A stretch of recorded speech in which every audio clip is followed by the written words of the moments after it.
I'm not a lawyer, but a few of y'all have left comments about the other Love is Blind lawsuits, so I went and looked them up so I can tell you about them. Okay, so from what I could find, there was an exclusive report with Insider in which Nick and Danielle from season 2 made allegations about their experience on Love is Blind, but they didn't actually file a lawsuit. They just did the exclusive with Insider. So the only other actual lawsuit that I could find is this one filed by Jeremy Hartwell, who was also from season 2. Jeremy's lawsuit is against Netflix, Kinetic, and Delirium. Kinetic and Delirium, again, being producers of the show. And his lawsuit is actually a class action lawsuit, which means that even though Jeremy is the one who filed it, it is representative of a group or class of people. And this class of people are for people who applied for or participated in all non-scripted content with Netflix, Kinetic, or Delirium from the date 4 years prior to the filing of this complaint through the date of trial in this action. So basically, this lawsuit was filed on June 29, 2022. So if you were on a reality show produced by Netflix, Kinetic, and Delirium as far back as June of 2018. So if you were on a reality show as far back as June 2018 that was produced by Netflix, Kinetic, or Delirium, you can be a part of this lawsuit. Okay, now let's get to the actual claims in this class action lawsuit.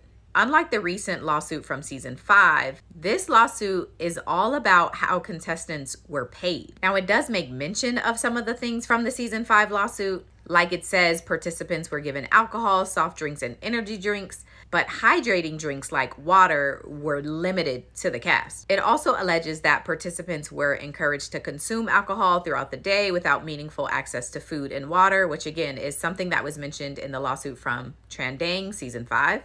And that producers purposely withheld necessities such as food, sleep, and water in order to maintain control of the cast. But the actual causes of action for this suit stem from allegations that Kinetic, Netflix, and Delirium purposefully misclassified the participants of the show in order to pay them less money.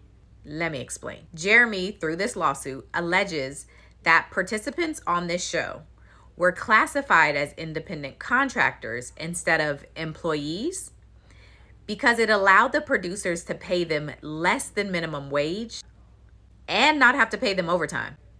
Meanwhile, Jeremy alleges in the suit that cast members were working up to 20-hour shifts a day. And you know, anything over 8 to 12 is overtime. And that participants were compensated $1,000 a week, up to $8,000 total for the entire length of production. So if you stayed on the show from beginning until end, the max you could make is $8,000, according to this suit. The lawsuit also alleges that the participants on this show were not given proper meal and rest breaks. They were either required to remain on call during their breaks or they had to just work through them. And they were regularly denied food, both on set and in their hotel rooms.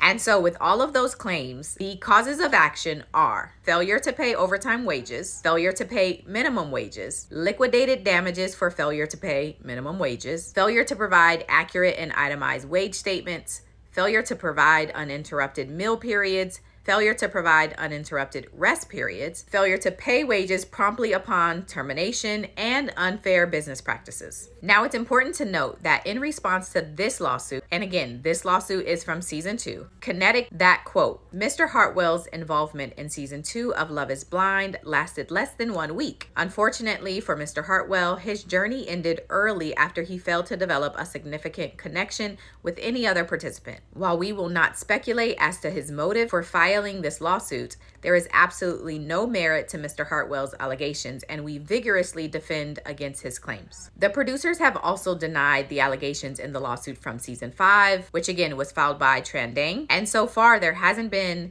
any real updates for the season 2 lawsuit or the season 5 one yet. So did y'all know all the details from this lawsuit?